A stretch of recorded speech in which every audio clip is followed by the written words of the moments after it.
Well, hi everyone. It is my pleasure to introduce Dr. Sassan Saatchi.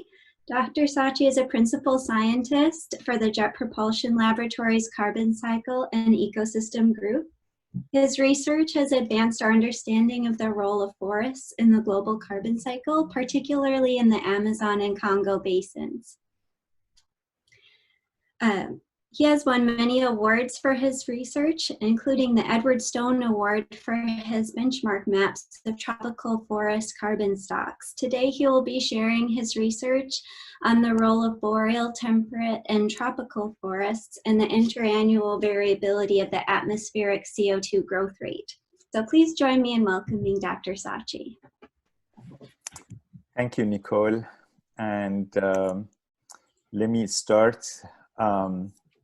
I'm so pleased that I'm giving this seminar. I was hoping that I would be there in person with all of you and get more engaged in chatting and discussing research. But hopefully we're not that far away. So the next opportunity comes when we all go back to work. I would definitely visit to see you all in person. So what I like to do today is basically show you some recent results from our work as looking at the global carbon cycle and trying to see how the land, especially terrestrial biosphere, contribute to global carbon cycle. This is the work that I've been doing for a while in tropics, but also in general in the Northern Hemisphere as well. And we have, some of this work has been published or at least reviewed positively. Some of them are still in review, and I'll try to go over them with some level of introduction on the global carbon cycle. And let me see, do you see my slides well? I can put it in the presentation mode. So I'm going to cover a little bit the global carbon budget and the role of the terrestrial biosphere, and then discuss how we deal with the vegetation carbon balance using a combination of whatever data we have from ground inventory data, from airborne and satellite data to tackle this problem. And then I'll, at the end, basically discuss the role of the tropics, which seems to be extremely important for at least the terrestrial part of the global carbon cycle, or maybe even larger than that. Here is a slide that actually summarizes some of the observations that we have for the carbon in the atmosphere. Dr. Saatchi, I don't know if you're currently sharing your screen with us. Oh, I'm not? So I don't see it. Okay, let me just go back and then do share a screen. Maybe I stopped that. How about now? It looks good. Okay. So globally, if there was no perturbations in the climate system and carbon cycle, it's in a very natural setting. I don't know when that natural setting was, maybe before human, the carbon budget would be completely balanced. That means at least on the oceans and the land, the delta C, the changes of the carbon would have been zero, and there wouldn't be any major changes. But as soon as the perturbation starts from either land use activities through agriculture or through climate, through any other human mix with the climate activities, a small imbalance in the carbon can result in a large, basically, variability in terms of the gross emissions and uptakes at different parts of the whole system, including atmosphere, oceans, and the land part. So we are at the present time dealing with this period where perturbation has already happened.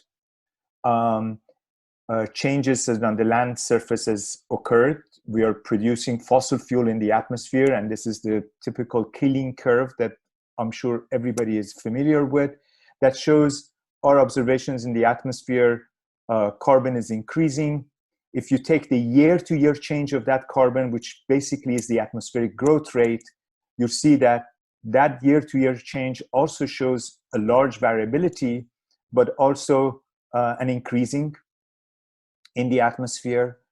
And so far, our observations has been limited in terms of quantifying different components that contribute to this growth rate. In terms of fossil fuel, which is the figure A at the bottom, there has been some records put together from fossil fuel and cements, and that shows an increasing carbon in the atmosphere. And from 1960s to present, which the data is a little bit better. And if you divide it into the countries, you can actually see the contribution of each region globally, or countries: US, China, Europeans, and India. And you notice that China, from early part of the 2000, has really increased in terms of their emission to the atmosphere. If you look at the per capita, you notice that US is still staying pretty high up compared to other countries in the world. So this is mainly the observations that we have on the on what's going on in the atmosphere and the human contribution to it in terms of basically fossil fuel burning. If you go to balancing this carbon, you have to deal with the sources and sinks. And sources are the ones that basically we input to the atmosphere, we emit to the atmosphere, and sinks are basically the uptake of the system from the atmosphere. So we know, since we measure the atmospheric carbon, that half of what we put in the atmosphere is basically stays there. The rest of it gets absorbed. And from what we put in is the fossil fuel and also land use change, which is the part that I'm going to be focusing on, and the ocean uptake from the atmosphere. Those are the kind of things that we know a little bit better. At least the fossil fuel and the ocean part, and what remains in the atmosphere, we know a little bit better. What we don't know so much is how much land use contributes, and how much the residual sink in the land is, how much the land is absorbing. So there are some estimates that comes from the kind of different approaches. One of them is bookkeeping model. That means to absorb all of the data sets that we know from countries that have reported in terms of their land use change, and put it in a model and try to predict exactly how much emission or net emission comes from the land use. And the figure at the bottom left basically presents that. And there are two models. One of them is from Woodsole Research Center from Ski Houghton Group. And another one is the new group that comes from a group in Hamburg, Max Planck Institute, which is called BLUE. And you notice that, and both of them are dependent on data set that comes from the United Nations from each country, and also some long time series of land use data set that's been put together. You notice that the estimation of net emissions from these two models are extremely divergent. And global carbon projects, which basically every year reports it to the IPCC and globally, basically takes the average of these two, which is that brown curve, and assumes that's how much we have from the land use. And the residual term, which is this picture in the forest that shows up here, is when you put the fossil fuel and this land cover to the atmosphere, and then subtract what is remaining in it, and also what's remaining in the ocean, you get something like around 3.2 petagram or gigatons of carbon per year going to the ecosystem. And this is all we know so far. A large uncertainty both on the carbon in terms of land use, and therefore a large uncertainty on the sink as well. So if you look at the traditional way of balancing it, which is a mass balance of the carbon, you see that in general our sink is something like around 1.2 petagram plus minus 1.2 uncertainty that goes to ecosystem. By ecosystem, mainly we're thinking about forest, but non-forest is also important here. And because whatever is the sink is, it has to also compensate for the land cover that goes up. So this is it. But we don't know exactly how much is in the vegetation, how much is in the soil, and how much is it actually transfers through lateral transport from soil to the rivers and back to the oceans, or through that cycle. So if you look at the recent estimate of a boundless estimate, it tells us that actually a part of that goes to the rivers and to the ocean system, and partially that gets evaporated back to the atmosphere. And so the land part, the delta C on the land remains 0.9 plus minus 1.4. Large uncertainty again in this. So this is the problem we are tackling. A long introduction for where we are this time. So there have been several efforts. One effort is this paper by Pan et al. 2011 that tries to put all the forest inventory data, which is basically what foresters go in the field and measure. These are measurements that partially is done systematically and based some kind of statistical approach, such as in the US and Northern Hemisphere. And some of them are just kind of random points or data sets collected here and there. And they put this inventory products together for 2 periods in terms of carbon fluxes. And they're showing that actually on the average, it seems the forests absorb 1 petagram carbon from the atmosphere. But they don't really report how much of it is in the vegetation itself, how much of it is in the soil and other components. So that's what we have from inventory. But there is a major problem with the inventory. This is a figure I put together from looking at all the inventory data that has been available globally and looking at some estimates that we have where the carbon is and where the forest cover is. So if you look at the area of the total carbon storage, which is the green, the total area of the forest and shrublands, and mean carbon density, you notice the tropics is extremely important. The x-axis is the latitude. And the ground inventory data, which is kind of number of plots per 1,000 kilometers square is given here, is mainly dominated in the Northern Hemisphere, and especially in the Annex 1 countries, which these are basically the countries or developing world, and almost nothing in this area of the tropics. So inventory approach, unless it really covers these tropical part, it's going to be missing a major part of the carbon from the vegetation and the biosphere, and cannot really balance the problem very well. So the other approach is basically to bring in satellite data. This is where we come from at NASA. So there has been efforts to really fill this gap from inventory and other data sets with the satellite data. On the vegetation, we know that the structure of the vegetation, if we measure them, and the cover, mainly the horizontal and vertical variations of the vegetation on the land, we would be able to kind of tackle this problem of carbon stored in the vegetation. And if we do that over time, we would be able to see exactly how that carbon is changing over time. So there are a lot of data sets, now being, at least in the past 10 years, being put together, past 10 to 20 years. The top is kind of a new data sets that the JEDI satellite and the space stations provides us, which is the samplings along the orbits of the vegetation height structure. And they're filling it as they go, and they sample this. It's supposed to be a 2-year programs, may get extended, so we might get some samples. Before that, we had the ISAT-1 glass data, and now we have the ISAT-2, which provided, it was designed for something else, but it also provided some interesting information on the vegetation structure globally. And then we have also done a lot of airborne measurements. Recently, over the Amazon, especially tropics, Congo Basin, and Asia, we have done some sampling with the airborne LiDAR data, which is kind of in systematic and statistically designed such that it can give us kind of an unbiased estimate of how much vegetation carbon is there. So we are trying to translate these things to the carbon numbers.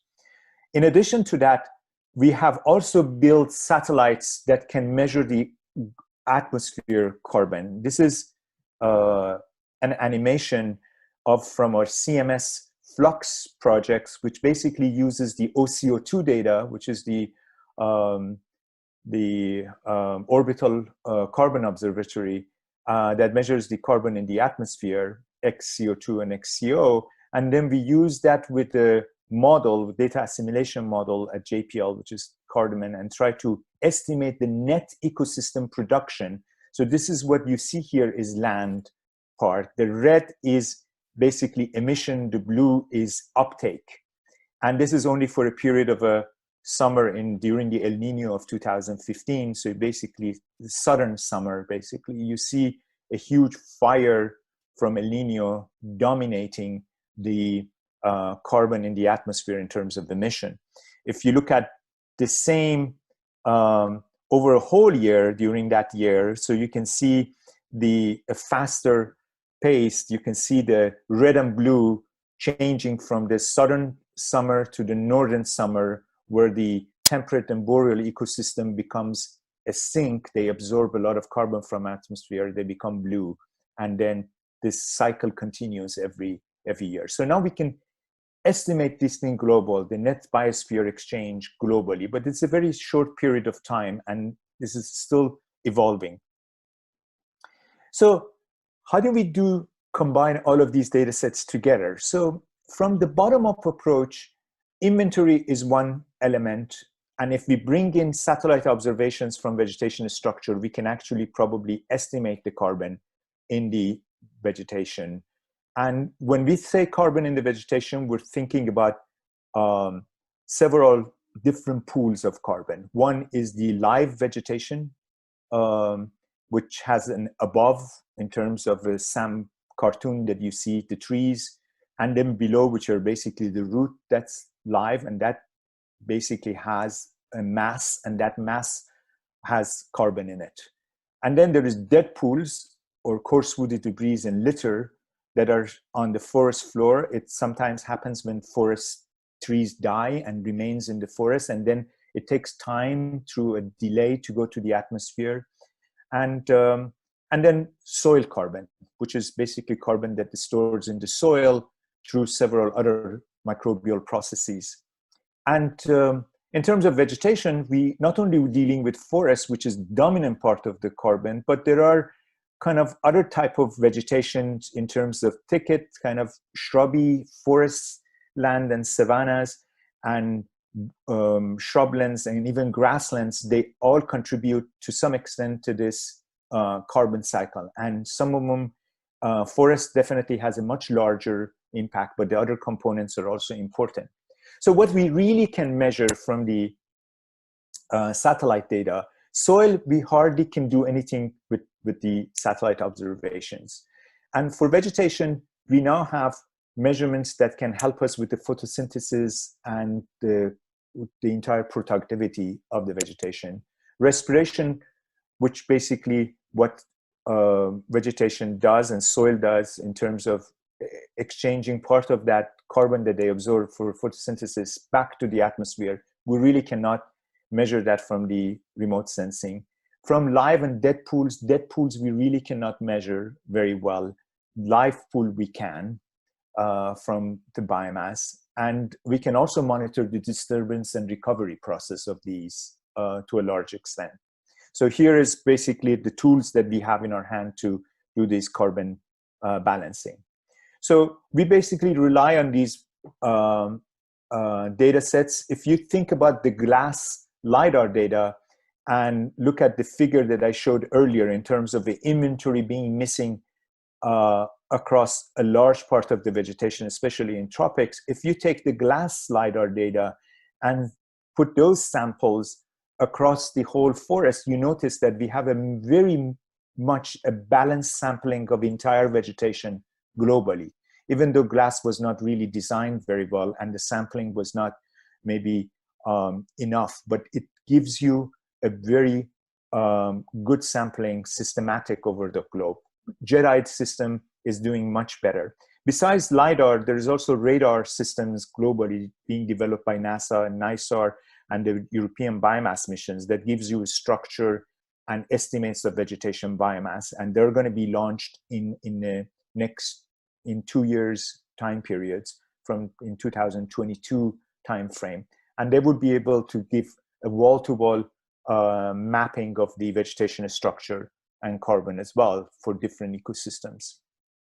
And the right side is basically examples of fire and forest cover change that we measure from MODIS at the bottom and Landsat from the top. And that has been done now annually, and we have an estimates of that. So that gives us some estimate of disturbance on the landscape.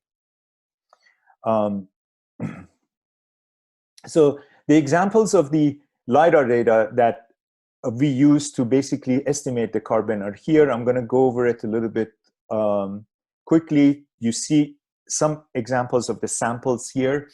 So the sampling is pretty wide over the landscape. So if you take a box, which is like a 10-kilometer grid, you would get enough samples within that box, something like 25 to 50 samples, at least minimum of 25, that we can get an estimate of biomass in it.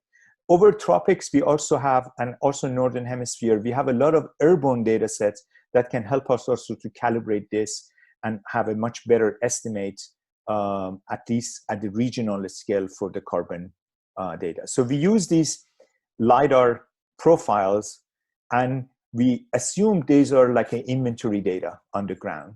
So if you take a 10-kilometer, you get these samples like inventory. If you take the top left pictures of that 10-kilometer, which I say field inventory, that's how people on the ground, they put the plot data on the ground, and they estimate the mean and variance for that landscape. For JEDI or ISAT, we have these orbital samples here. So they're a little bit clusters, but we know exactly how to estimate the mean and variance of that through that cluster. So for that 10-kilometer, we get an estimate of mean and so we need to go to a larger scale in order to be able to do this now. JEDI is supposed to do this at 1 kilometer. But with ISAT, we're not going to have enough samples within that 10-kilometer to get the mean right. Otherwise, the uncertainty would be really large.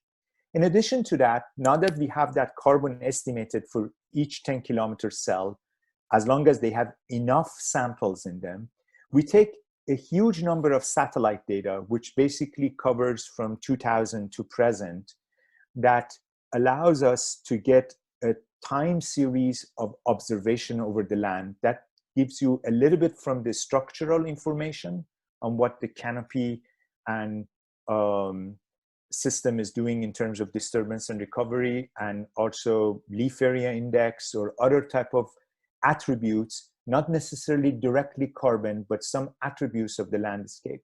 When you aggregate these satellite data at 10-kilometer, the sensitivity of that to changes that happens becomes much larger.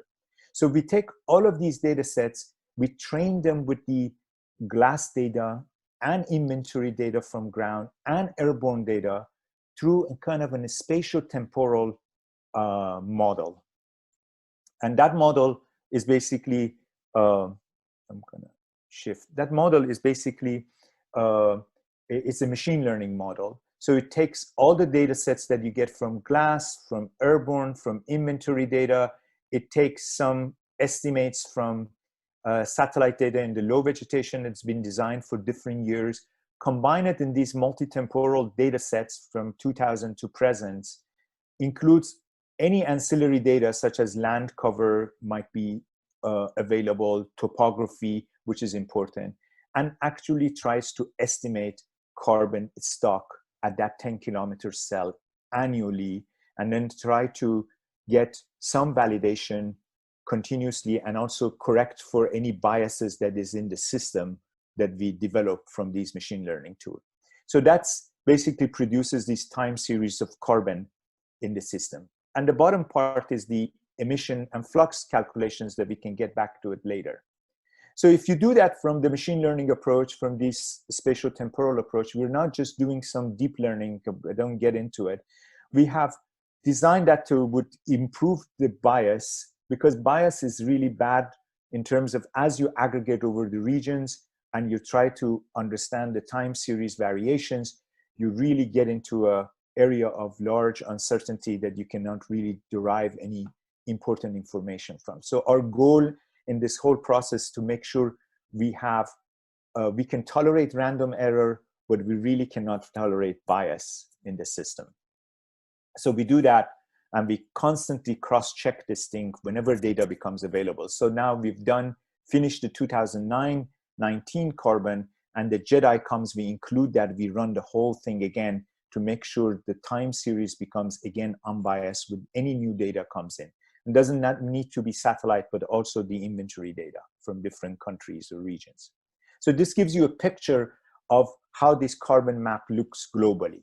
So it basically, and the histograms are from different regions that I put together. So you can actually see megagram per hectare is the pixel level values that you see. We did one version of this at much finer resolution for 2015, which we have a really good data set at 100 meter. So the histograms that you see is a little bit from that 100 meter data sets products, which is only for 1 year, that gives you the distribution of the biomass, of above ground biomass of vegetation globally. We can take the above ground, use some models that exist on different ecosystems to convert it to below ground, because these two are tightly connected to each other for different ecosystems, and get the total live vegetation carbon density globally from these. The uncertainty looks like this globally. Every place that you have really high biomass, you have a chance of having high uncertainty. Again, these uncertainties are mainly random errors and not so much the bias or systematic error. And we've tested these things over any area that we had good inventory data, such as the Annex 1 countries. So if you go look at these tests that we did for uncertainty, the left side is basically for areas where we have glass data in 1 degree with enough samples, which we put it as an independent test. And we noticed that basically hardly any bias exists between our map and these independent tests. And the right is basically numbers that the countries report to the FAO and United Nations annually. These are from Annex 1 countries, mainly Northern Hemisphere, European, and some Asian countries, and Australia. And you notice that again, on the country level, we're basically, our estimates, it has very low bias. And this is was our goal in order to do these time series analysis. So moving forward, if you look at the picture here, you can easily estimate the carbon for each of these ecosystems, and you can also see the carbon variation. So this variation is basically the variance of the annual numbers from this 2000 to 2018.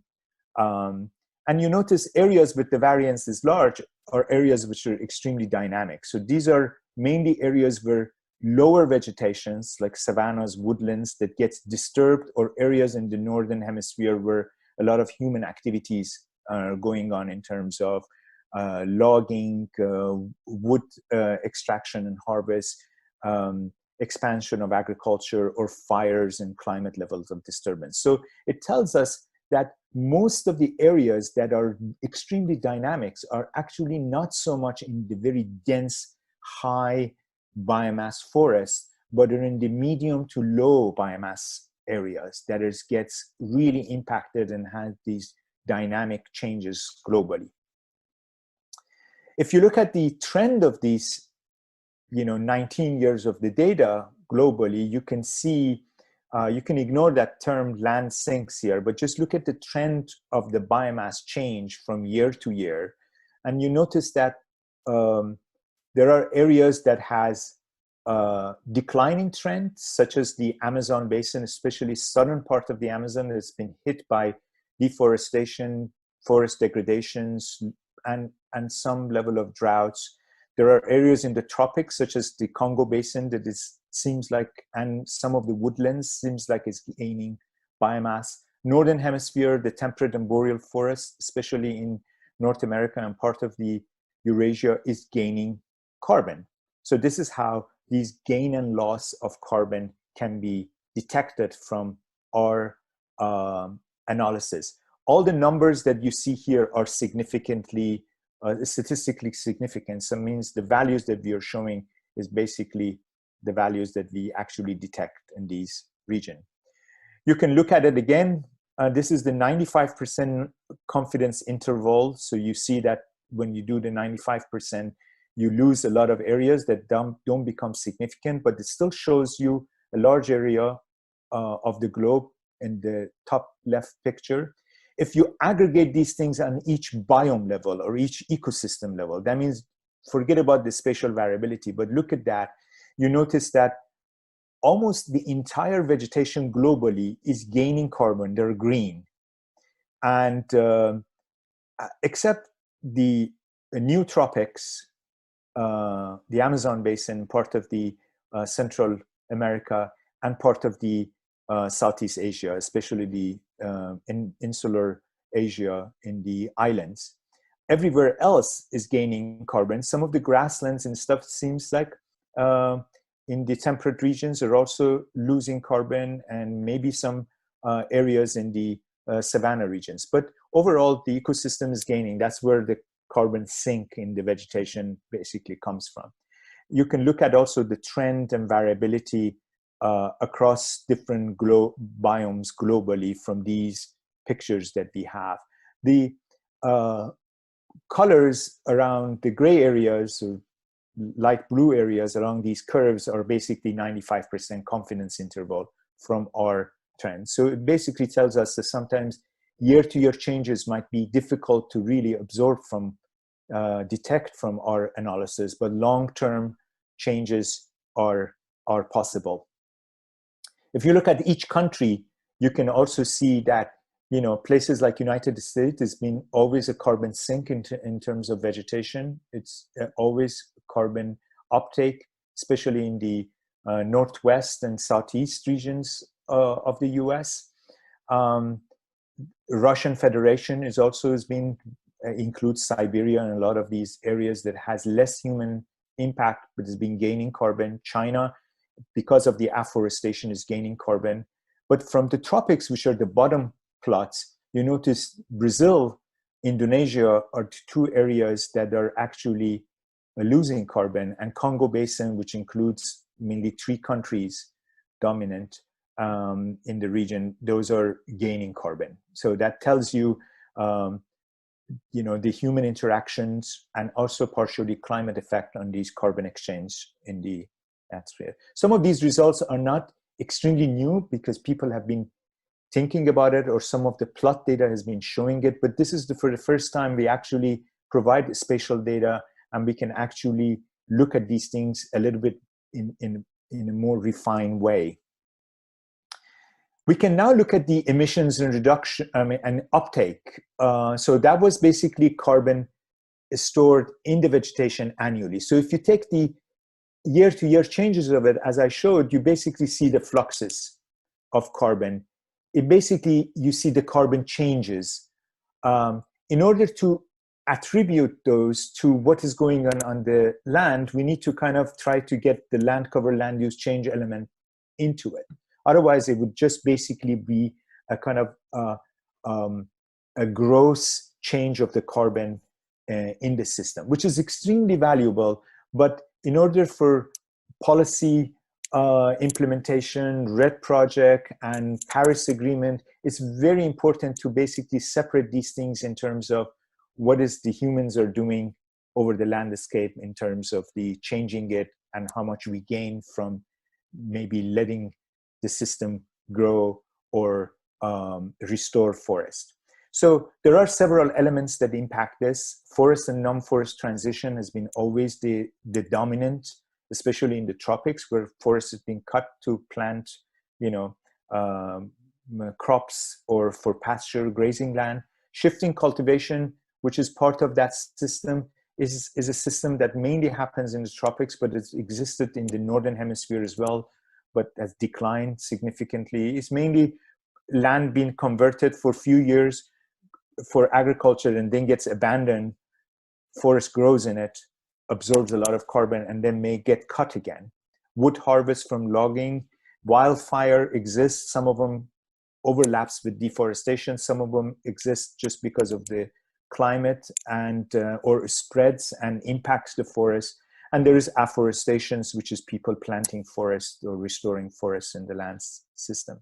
We really cannot do this thing all at the same time. There are very details, and our satellite observations are not really designed yet, or at least globally, we haven't been able to do all these elements, at least the 5 elements, very well. But locally, we've been able to do it because we have from very high resolution to moderate resolution satellite data to do it. Our goal here is to mainly look at deforestation and fire, or forest cover change and fire, to see exactly what are the emissions and uptakes from those. And we can do that because we have fire data, which is burn data, and we have deforestation or forest clearing data, which comes from Landsat time series. And we can take land cover maps that exist and then try to separate the forest and non-forest part of that, and then have an estimate by knowing the carbon before this disturbance happened and calculate the emissions from that. So you can see the emission from deforestation on the top. So it basically follows the deforestation trend over the land. There is emission from the fire, and we calculated it by separating the pixels, which is fire and deforestation. If deforestation happened, we calculated under deforestation.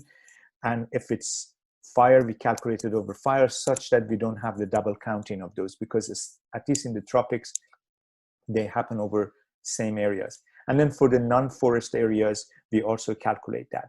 And you can see that a lot of emissions from non-forest areas, especially in the fires, is declining. This has been reported in several papers, that some of the fire incidences in part of the world is changing and declining.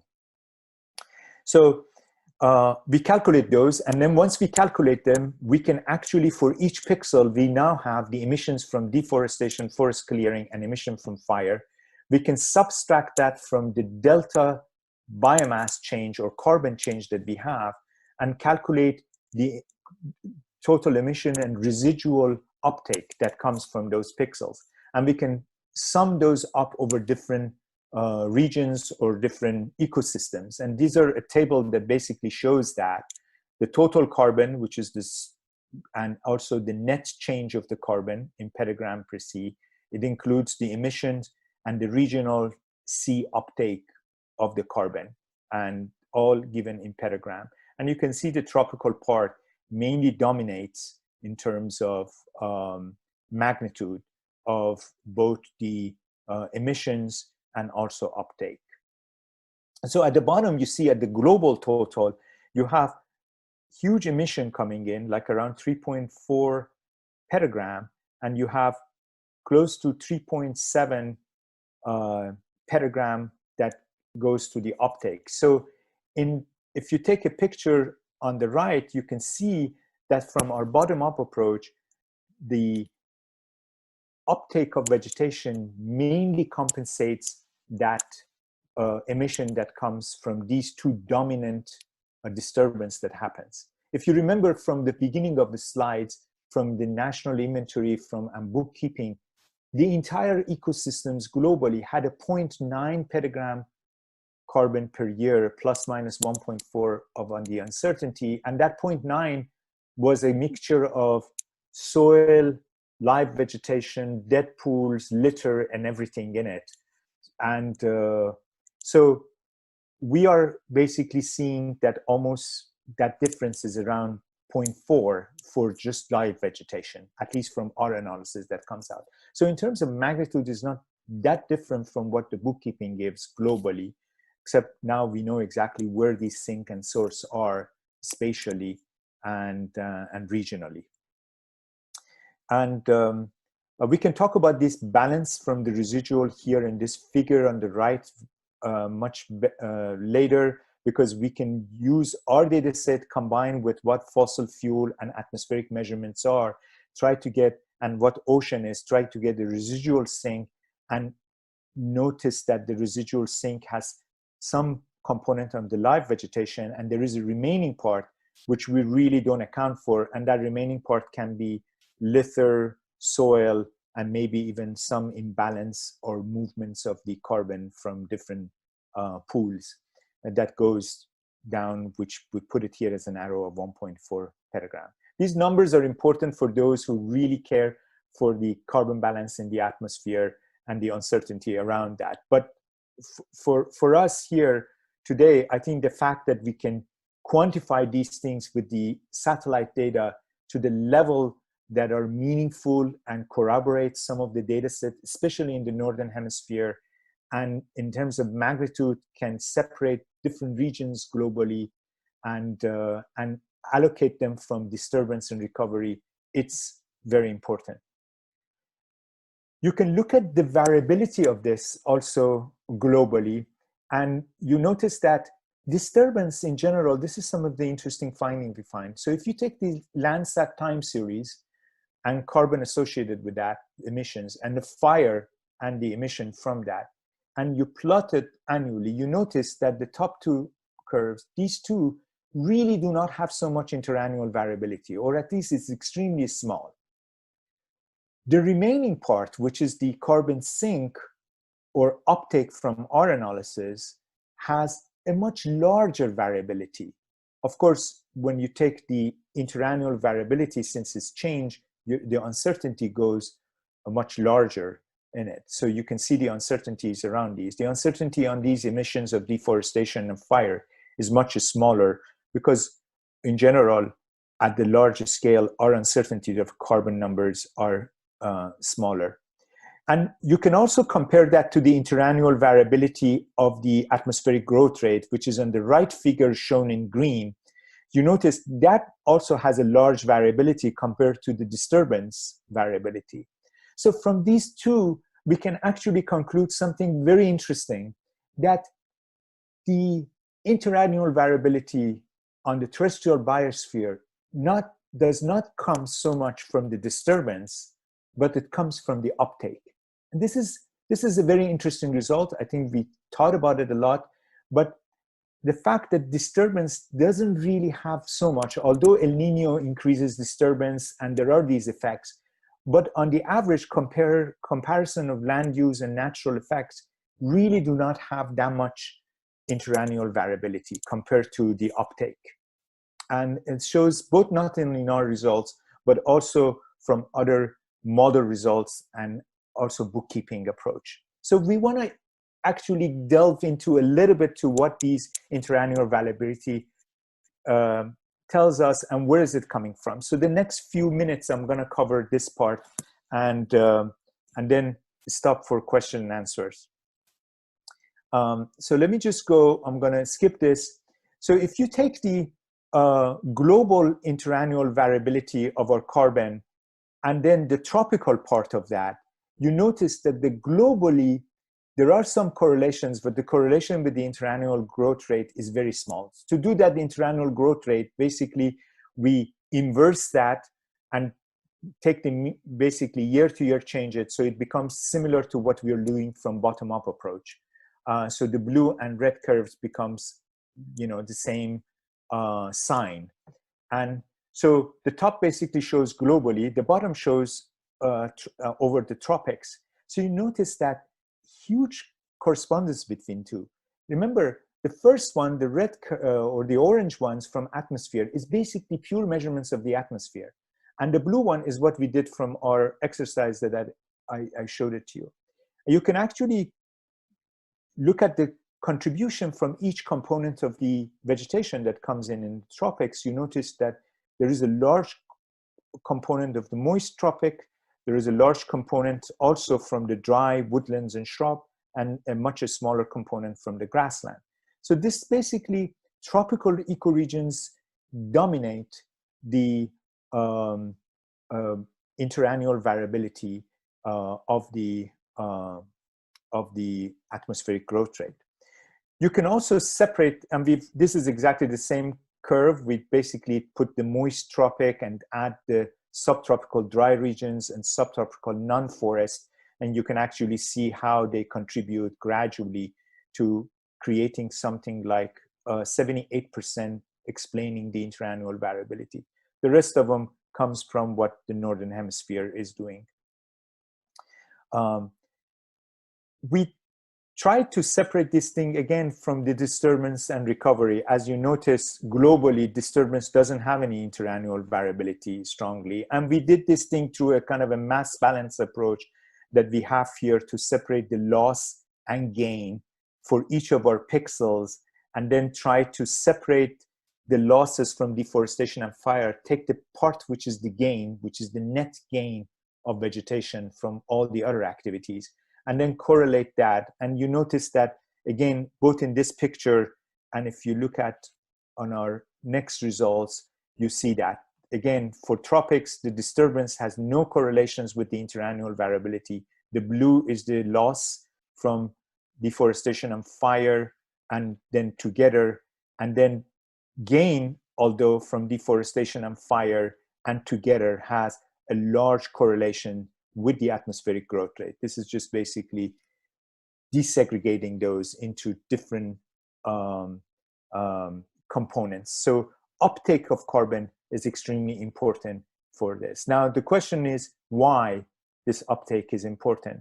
So, and is it due to the basically climate effect, or due to the CO2 fertilization effect that causes the uptake of carbon becoming important? So we really cannot deal with the CO2 fertilization because we don't have any ability with these type of techniques to address that. But we decided to look at areas which are intact forests in the tropics to see how much they contribute. And it's very hard to see where the intact forests are.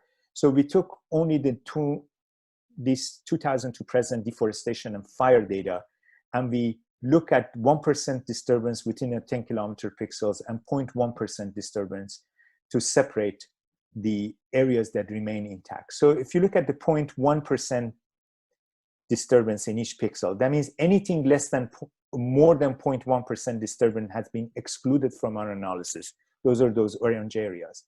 So that areas of green are areas which are intact forests, more or less. So if you look at the interannual variation of that and the atmospheric growth rate, you notice that the correlation declines significantly.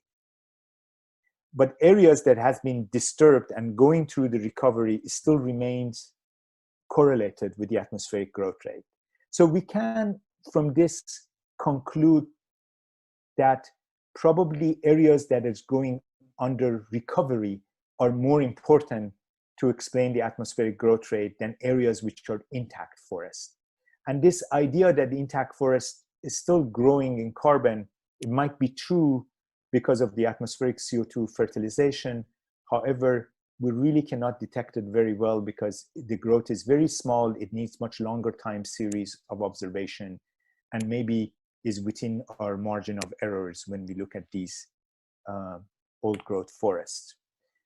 Recently, there have been other results published. This is just new. It came out, I think, this month, couple of weeks ago. Sullivan et al. 2020. It looks at all the tropical forest plot data over past 20 some years and try to see if there is any correlation between those and temperature data to see if climate impacts the gain of the carbon from these plot data networks. And they showed that actually the maximum daily temperature explaining the changes of the carbon stock, especially decline of the carbon stock, and also decline of the carbon gain, that means the productivity, both has been impacted by the maximum temperature in a declining way. And the residence time hasn't, but that's a different story we can get into. So there are some indications that there is, although these are undisturbed forests, it basically means that the sink in the intact forest might be actually lower than we think over the past 20 years. And maybe that's the reason that we don't see a major signal coming out of that. We also looked at this thing with the temperature and climate with our data. We noticed that temperature and climate, and precipitation impacts what we get from these biomass changes or carbon changes throughout. Usually temperature in the tropics has an adverse effect. As temperature increases, carbon declines. So this is similar to what they have shown in their paper. And our paper in this is not published yet, but we have done this from our measurement, except Central Africa, that shows resilience to this, because I think partially because these forests are being maybe impacted by climate before temperature, and also they are in higher elevations, so they're cooler than the Amazon, so a little bit of temperature rise may not maybe impact them as much. Precipitation has a different effect. As you increase precipitation, these forests are doing much better, and except in the Central Africa, but that might be due to the impact of the increasing cloud cover and declining of radiations, an artifact of our analysis. And these things vary regionally, that globally temperature dominates in terms of explaining both atmospheric CO2 growth rate and changes of the carbon cycle, but regionally, precipitation might be more important in terms of explaining the changes. Similar curve has been produced by other groups to show this impact of temperature and precipitation globally. So we think that's the fact. And this is the couple of last slides, that if you look at the globally and the pantropic, this is the trends from temperature, VPD, which is vapor pressure deficit, and the length of the dry season or rainfall during the dry season or driest quarter globally. And this is an index. The red means there is much larger trend, significant trend. The blue means less. And areas which are gray means there is no significant. So you notice that there is a huge temperature change. Africa has been impacted by temperature, but seems to be more resilient. Amazon, southern Amazon, and even northwestern Amazon has been impacted by temperature, Asia as well. The most interesting part is the VPD, vapor pressure deficit, which we published a paper on it last year over the Amazon. It shows increasing, and that basically means atmospheric drying demand might be much larger for these vegetations, and that might impact the function of the vegetation. And the same thing for the dry season. And if you look at that, we've shown that drought can affect that. This is the basically 2005 drought example here in the bottom left corner. This is the impact of the drought index over this century, showing the southern Amazon is getting more drought, although the temperature is changing in the Africa, but the drought impact is less there than the Amazon.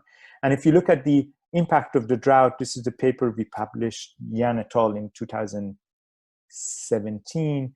It shows that over mortality of the trees increases gradually because of these episodic drought, and then that declines the carbon in these intact forests over a period of time of 3-4 years. So I'm gonna stop basically here and summarize in few points. One is we can basically use a hybrid approach of the satellite inventory and airborne data, whatever we have, to basically come up with an alternative approach to get estimate of the terrestrial biosphere carbon exchange. By that I mean live vegetation with the atmosphere, without necessarily having detailed attributions of where this comes from, except maybe from deforestation and the fire. We showed that both tropics and extratropics are important for the vegetation carbon sink. Tropics apparently is becoming more important by, being dynamic and also having a much larger effect.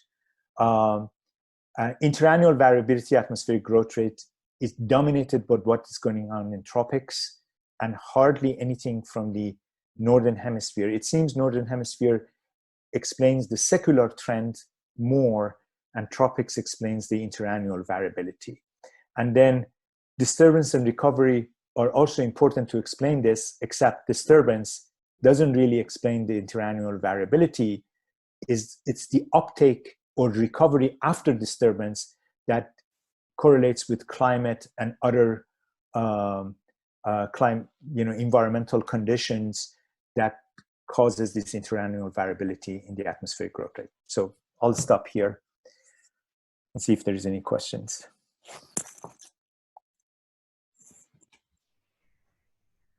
Thank you very much.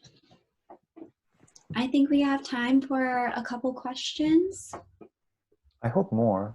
Oh, I think if I you're willing covered the to whole, stay a bit, people yeah, I can stay, you're but welcome to since I covered more than, 45 minutes, so please, if there's questions, I would stay. Okay, sounds great. Does anybody have a question for Dr. Saatchi?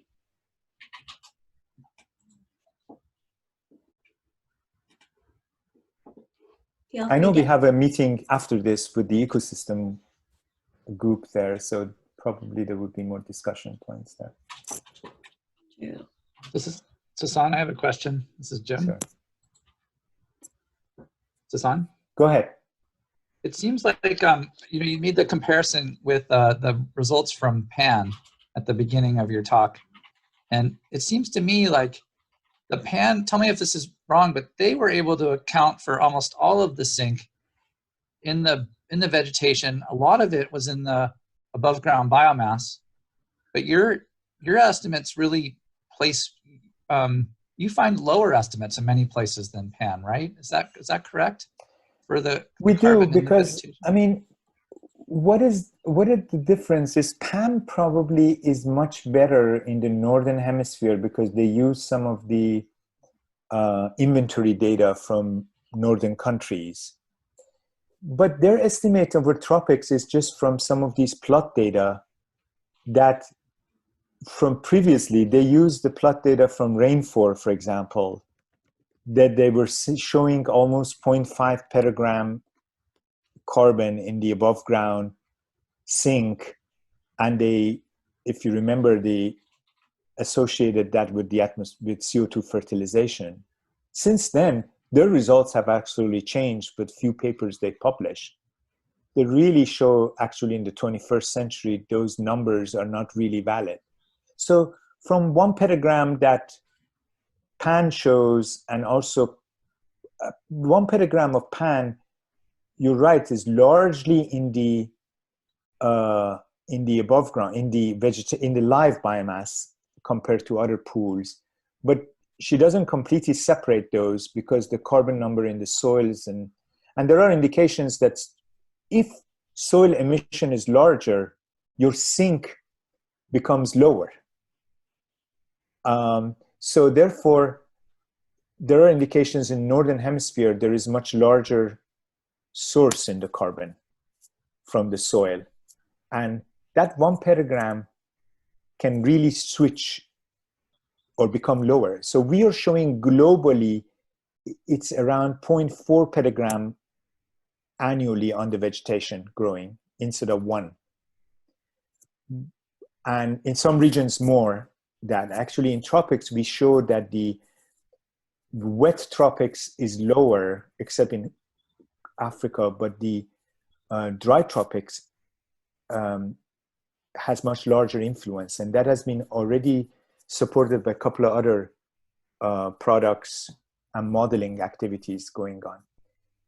So my explanation is either we are all within the uncertainty on the land part, and we are like kind of playing with that uncertainty. Our numbers are going back and forth, or there are these signals that comes in, and you really cannot deal with the signal very well when you really have a systematic observation for each region to be able to say what that region is. Otherwise, aggregating data from different sources and different level of accuracy can completely miss, some sink and source terms. So thanks, Sassan. Yeah. Interesting.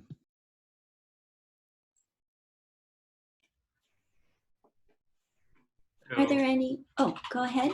Hi, my name is Jen. Thanks for the talk. I have a quick question regarding your uncertainty plot that you had. So in the Pacific Northwest, there was really high uncertainty. And I was wondering why that is when we have a bunch of, so this one. So if you look at the West Coast US, there's appears to be really high uncertainty there. And I'm wondering why is that, considering we have a lot of data in this region, I would imagine. That's true. Remember the data we have for this region from inventory data, we have almost now 2 inventories in the past 20 years, because Pacific Northwest inventory from Forest Service was always limited. East Coast has much more frequent observations. Right now, we have 2 complete inventories from the Pacific Northwest. Although we use that data set in, remember, part of that, the system is also extremely dynamic. So if you look at this curve, what was it? The biomass. The biomass itself, the carbon stock in these areas is extremely large. So the larger the carbon stock, the error we have is large. Suppose our methodology has a 10% error across the board. When you have a forest which has 1,000 tons of biomass or carbon, the 10% can be huge, right? And if it's dynamic, that means it's changing to some extent because the landscape is fragmented. There are logging happening and intact forests happening. Our errors in terms of estimating that becomes much larger. So this map is actually a good map. Any place that you have higher biomass or higher carbon, our errors is larger too, in general. If I do relative error, that means take the absolute error divided by the carbon, then it would become the opposite. Then it becomes, those errors becomes lower, and areas which are low vegetation, the error becomes larger. Suppose an area has 10 megagram of biomass, and you're estimating 10, you have 100% error, plus minus 5, if you estimate 5 or 15. Our sensitivity works like that. The middle part of the biomass, we are doing much better. Very low and very high, we're usually doing worse. This is part of the kind of modeling. If you think about the regression curve, it does the same thing. Regression always overfits. Even the worst regression with R square of 0 always gives the mean over large areas correctly and takes the both ends and causes problem. It's kind of like an overfitting with this. So whenever we have these cases, usually we have this problem. The same thing goes with inventory data. The inventory data is much worse because the allometric models for large trees has larger errors than small trees because there is less large trees is being cut and weighted to include in it. Especially in the Pacific Northwest, we really have bad allometry from ground measurements to estimate the carbon.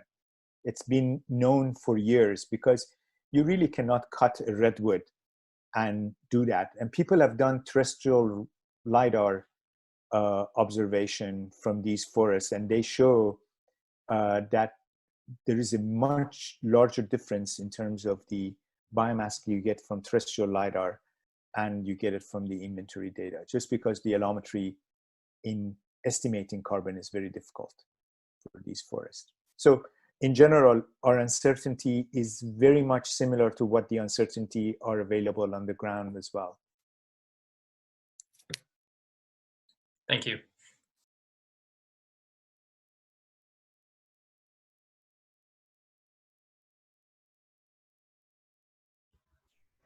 Are there any other questions for Dr. Saatchi?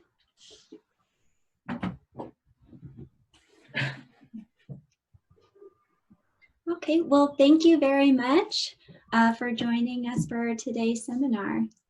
Thank you so much. Thanks for listening.